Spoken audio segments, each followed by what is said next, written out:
عثمانیہ ادارہ ہر آنکھ کا تارا۔ الحمد للہ وکفى والصلاة والسلام على سید الرسل وخاتم الانبیاء، اما بعد وأعوذ بالله من الشيطان الرجيم، بسم الله الرحمن الرحيم۔ الله يبسط الرزق لمن يشاء ويقدر وفرحوا بالحياة الدنيا وما الحياة الدنيا في الآخرة إلا قليل۔ وقال النبي صلى الله تعالى عليه وسلم: وارض بما قسم الله لك تكن أغنى الناس۔ صدق الله مولانا العظيم وصدق رسوله النبي الكريم، ونحن على ذلك لمن الشاهدين والشاكرين، والحمد لله رب العالمين۔ اللهم صل على سيدنا ومولانا محمد وعلى آل سيدنا ومولانا محمد وبارك وسلم۔ محترم و معزز سامعین، بزرگوں، دوستوں، عزیزوں، گزشتہ جمعہ حدیث کا ایک حصہ بیان ہو رہا تھا کہ سب سے بڑے غنی ہم کیسے بن سکتے ہیں، سب سے بڑے دولت مند کیسے ہو سکتے ہیں۔ تو آپ نے فرمایا جو آپ کی قسمت میں ہے اسی پہ راضی ہو جا تو سب سے بڑا غنی ہوگا۔ کیسی بات ہے، سوچنے کی بات، سوچیا جتنا آپ کے پاس ہے اور جو آپ کی قسمت میں اللہ نے لکھا ہے وہ تو آپ کو ملے گا، وہ تو آپ کو ملے گا، ہر حال میں ملے گا۔ اس میں سے ایک دانہ بھی باقی نہیں رہ سکتا جو آپ کو نہ ملے اور آپ کی قسمت میں ہو۔ اس میں امتحان ہوتے ہیں، کسب بھی ہوتا ہے، کمائیں بھی، یہ نہیں کہ بس میری قسمت ہے آپ کے اوپر سے۔ وہ تو کچھ اور لوگ ہوتے ہیں توکل والے، وہ ہر ایک ایسا نہیں کر سکتا۔ توکل بھی تحت الاسباب ہونا شریعت کا حکم ہے۔ تو کچھ لوگ بہت اونچے چلے جاتے ہیں، زیادہ بھی توکل کر لیتے ہیں، تو خیر اللہ تبارک و تعالیٰ ان کا ناز بھی برداشت کر لیتے ہیں کہ ناز پیار ہوتا ہے۔ ایک بزرگ گزرے حضرت ابراہیم خواص رحمہ اللہ، وہ مسجد میں ہی رہتے تھے، تو انہوں نے دیکھا ایک آدمی آیا ہوا ہے اور کہیں باہر سے آیا ہوا ہے مسجد میں، وہ بھی ٹھہرا۔ 3 دن ہو گئے وہ مسجد میں رہ رہا ہے، نہیں آتا جاتا بھی کہیں نہیں، اور کھاتا پیتا بھی اس کو نہیں دیکھا گیا، نہ کھایا نہ پیا۔ بھائی 3 دن ہو گئے، ایک آدمی بھوکا پیاسا ہے، اس سے پوچھے تو صحیح کیا بات۔ پوچھا ان سے، بھائی آپ کو 3 دن سے میں دیکھ رہا ہوں، آپ نے کچھ کھایا پیا نہیں ہے، چلو آپ مجھے بتا دیں آپ کی کیا خواہش ہے، کیا کھانا چاہتے ہیں، تاکہ میں اس کا بھی بندوبست کر لوں۔ انہوں نے کہا جی دل چاہ رہا ہے گرم ہو روٹی ساتھ کباب ہوں، گرم روٹی کباب اس کے لیے دل چاہ رہا ہے، اگر اللہ تعالیٰ نے دے دیا تو کھا لیں گے۔ خیر، حضرت ابراہیم خواص فرماتے ہیں میں ان کی اس خواہش کو پورا کرنے کے لیے صبح کی نماز کے بعد اپنے وظائف سے فارغ ہو کر نکلا کہ کہیں کسی دکان پر کسی جگہ یہ چیز مل جائے، کباب میں خرید کے لے آؤں، گرم گرم روٹی اور کباب۔ کہتے ہیں میں سارا دن اس علاقے میں، وہ شہر تھا یا بستی تھی، اس پورے علاقے میں پھرا، مجھے کہیں بھی یہ چیز نہیں ملی۔ تھک ہار کے میں شام کو واپس آ گیا، بند کر دیا اپنا دروازے وہ مسجد کے۔ کچھ دیر کے بعد دروازہ کھٹکا، انہوں نے کہا پتہ نہیں، دیکھو دروازہ کھولا تو ایک آدمی کھانا لے کے کھڑا ہے۔ کیا ہے بھائی؟ یہ روٹیاں ہیں اور یہ کباب ہیں۔ میں کہا کیوں، وہ آپ کس واسطے لے آئے ہیں؟ آپ کو کس نے کہا ہے؟ کہا تو کسی نے نہیں، ہم نے خود گھر میں پکائے ہیں، یہ کھانا بھی، روٹیاں بھی پکائی، کباب بھی بنائے، لیکن کسی بات پر ہمارے گھر والوں میں کچھ تنازع ہو گیا، کوئی جھگڑا ہو گیا۔ جب جھگڑا ختم ہوا تو اب انہوں نے کہا کہ بھائی پتہ نہیں کسی کھانے پر ہی جھگڑا ہوگا، تب کہتے کہ بھائی اس کو ہم نے نہیں کھانا، یہ سارا جو کچھ کھانا ہے یہ مسجد میں پہنچا دو۔ یہ کھانا سارا مسجد میں پہنچ گیا، تو اس واسطے میں مسجد میں دینے کے لیے آیا ہوں۔ تو کہنے کہ یا اللہ، اگر آپ نے ایسے ہی کھلانا تھا تو مجھے سارا دن تھکایا ہے، میں پھرتا رہا ہوں۔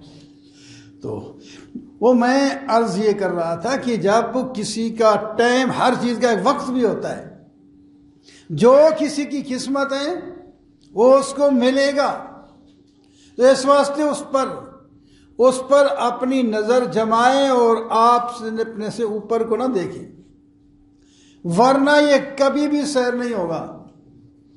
اس سے لامحالہ بڑے دولت مند بھی ہوں گے، خواہ کتنا بھی دولت مند ہے اس سے بڑا اور دولت مند ہوتا ہے، تو کبھی وہ اپنے آپ کو یہ نہیں سمجھے گا کہ میں اپنے مقصد کو پہنچ گیا ہوں، کبھی آگے چلوں، اور جب سمجھے کہ نہیں جو میری قسمت ہے مجھے مل گیا ہے تو اسی پر میں صبر کروں۔ اس واسطے آپ صلی اللہ علیہ وسلم نے فرمایا دنیا کے بارے میں اپنے سے نیچے والے کو دیکھو، مجھے تو کچھ مل گیا، اس غریب کے پاس تو وہ نہیں ہے، اور دین کے بارے میں اپنے سے اوپر والے کو دیکھو۔ 5 وقت کی نماز اگر آپ کو توفیق ہو گئی ہے تو اس پر غرہ نہ ہو، آپ ان کو وہ دیکھیں جو اشراق کی بھی پڑھتے ہیں، آپ نے اشراق کی بھی پڑھ لی تو پھر ان کو بھی دیکھیں جو رات کو اٹھ کر تہجد کی پچھلی رات نماز پڑھتے ہیں۔ آپ نے 2 رکعت پڑھی تو وہ لوگ بھی ہیں جو 100 رکعت پڑھ رہے ہیں نفل کی، تو اس سے جذبہ ابھرتا ہے انسان کے اندر، یہ کہ یہ جس کام میں چلا ہوں یہ میں اس کے اونچے درجے میں چلا جاؤں۔ نیکی میں بھی ایسے آدمی بڑھتا چلا جاتا ہے، اور دنیا میں نیچے والے کو جب دیکھیں، حضرت شیخ سعدی رحمہ اللہ فرماتے ہیں میں ایک دن جا رہا تھا، میرے پاؤں میں جوتا نہیں تھا، تو ناداری کی وجہ سے تو دل میں آ رہا تھا کہ دیکھو یا اللہ ہم آپ کی عبادت، انسان ہے آخر دل میں چیزیں آتی ہیں، میرا یہ حال ہے کہ میرے پاؤں میں جوتا بھی نہیں، اتنا بھی نہیں خرید سکتا ہے، دے پیسے بھی نہیں، کہ باقی کچھ لوگ ایسے ہیں ان کے پاس بہت مال ہے، وہ دین داری کا خیال بھی نہیں رکھتے۔ یہ میرے دل میں خیال آ رہا، جاتا جاتا آگے دیکھا تو ایک آدمی ہے وہ گھسٹ کر آ رہا ہے، اس کے پاؤں نہیں ہے۔ میں وہیں کھڑا ہو گیا، ہاتھ جوڑے، اللہ سے معافی مانگی، یا اللہ آپ کا شکر ہے جوتے نہیں ہیں نا، پاؤں تو ہیں، میں چل سکتا ہوں، اس کے تو پائے منہ نہیں ہیں۔ اب شکر آیا نا، پہلے شکوہ تھا اسی حالت پر، اب شکر کر رہا ہے۔ تو ہم جب اپنے سے نیچے والے کو دیکھیں گے تو ہم شکر کریں گے کہ ہمارے پاس بہت کچھ ہے، جب اوپر والے کو دیکھیں گے تو حقارت کریں گے کہ ہمارے پاس کچھ نہیں ہے، اللہ نے کچھ نہیں دیا، اللہ کے شکوے کریں گے۔ تو اس واسطے کیسے نسخے بتائے نبی علیہ الصلوۃ والسلام نے، اور اللہ نے خود تقسیم کیا ہے مال کو۔ نحن قسمنا بینہم معیشتہم فی الحیات الدنیا۔ جب مشرکین نے کہا یہ نبی ایک یتیم اور نادار شخص بن گیا ہے، اور لولا نزل ھذا القرآن علی رجل من القریتین عظیم، یہ مکہ اور طائف کے شہروں میں سے کسی بڑے سردار کو کیوں نہیں نبی بنایا گیا؟ اللہ تعالیٰ فرماتے ہیں نبوت تو میری رحمت ہے، وہ تو میں جسے بناتا ہوں۔ تو یہ جو دنیا کی حقیر سی چیز ہے، نحن قسمنا بینہم معیشتہم فی الحیات الدنیا،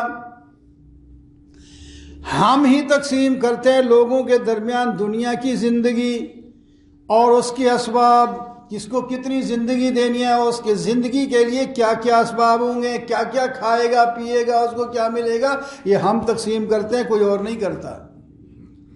اور ہمارے خزانے بہت زیادہ ہیں، اگر ہم چاہیں تو مشرکین کو اتنا دے دیں کہ ان کے گھر، قرآن کے الفاظ میں سے میں لے رہا ہوں، ان کے گھروں کی چھت، ان کی سیڑھیاں، ان کے یہ جو ہے تخت، اور ان کی مطلب یہ فرنیچر سارا، یہ دروازے، اگر ہم چاہیں تو یہ سونے کے بنا دیں اور چاندی کے بنا دیں۔ میرے پاس مال کی کون سی کمی ہے؟ لیکن ہم نہیں چاہتے اس طرح، کوئی اعتدال رکھنا چاہتے ہیں، اور پھر سارے مشرک ہو جائیں گے، زیادہ ادھر جو مشرک ادھر ہوگا تو اپنی جنت سے وہ کیا جائے بچ جائے۔ ہم کہتے ہیں ادھر چھوڑو، ادھر تو کمانے آئے ہو، مزدور کتنے اچھے کپڑے پہنتا ہو تو اتار دیتا ہے اچھے کپڑے بھی، مزدور کام کرتے وقت اچھے کپڑے اتار کے رکھتا ہے تو کام والے کپڑے پہنتا ہے، اس کے بعد جب فارغ ہو جائے گا تو وہ کپڑے پہنے گا اور کچھ لے کے جائے گا، بچوں کے لیے بھی لے جائے گا۔ تو فرمایا یہ تو ایک مزدوری کی جگہ ہے دنیا، الدنیا دار لمن لا دار لہ، یہ دنیا اس کا گھر ہے جس کا کوئی گھر ہی نہ ہو۔ دنیا مال لمن لا مال لہ، یہ دنیا مال ہے اس کا جس کا کوئی مال ہی نہ ہو۔ مومن کا تو گھر بھی ہے، مال بھی ہے، وہ جنت میں ہے۔ تو اس واسطے اس کے لیے کیوں نہیں تیاری کرتا؟ اللہ یبسط الرزق لمن یشاء ویقدر، آیت پڑھی میری تھی، اس کا ترجمہ کر کے ختم کرتا ہوں۔ اللہ تعالیٰ فرماتے ہیں ہم کشادہ بھی کرتے ہیں رزق جس کے لیے چاہتے ہیں، تنگ بھی کرتے ہیں جس کے لیے چاہتے ہیں۔ ہم جس کا رزق تنگ کر دیں تو کشادہ نہیں کر سکتا، جس کا کشادہ کر دیں تو اس کو تنگ کوئی نہیں کر سکتا۔ لیکن دنیا الٹ چل پڑتی ہے، فرحوا بالحیات الدنیا، جس کو زیادہ مل جائے وہ اکڑ جاتے ہیں، دنیا کو دوسروں کو حقیر سمجھتے ہیں۔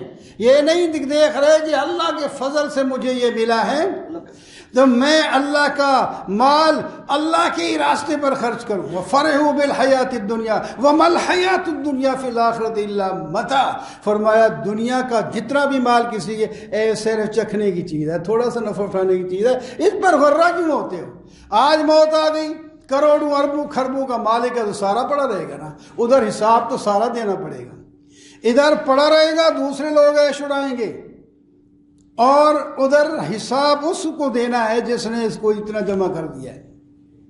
حدیث پاک میں آتا ہے جو آدمی کمائے اس نیت سے کہ مجھے کسی سے مانگنا نہ پڑے اور میں اپنے ان زیر کفالت بچوں یا والدین کی جو ہے کفالت بھی کر سکوں، اس نیت سے مال کماتا ہے، حلال مال کماتا ہے، تو قیامت کے دن جب آئے گا تو اس کا چہرہ چاند کی طرح چمک رہا ہوگا، اور دوسرا آدمی وہ مال حلال ہی کماتا ہے، حلال کی بات کر رہے ہیں، مال حلال ہی کماتا ہے، لیکن اس کا مقصد یہ ہے کہ میں کماؤں فخر کے طور پر، میرا جو ساتھ جو پڑوسی ہے، دکاندار یا گھر والا، میں اس سے آگے نکل جاؤں، اس پر فخر اور تکبر۔ قیامت کے دن جب آئے گا تو اللہ اس پر ناراض ہوں گے۔ اللہ تعالی ہم سب کو ایسے کام کرنے کی توفیق عطا فرمائے جس سے اللہ راضی ہو جائے اور ہمارے چہرے چمکیں، ایسے کاموں سے بچائے جس سے اللہ تعالی ناراض ہوں۔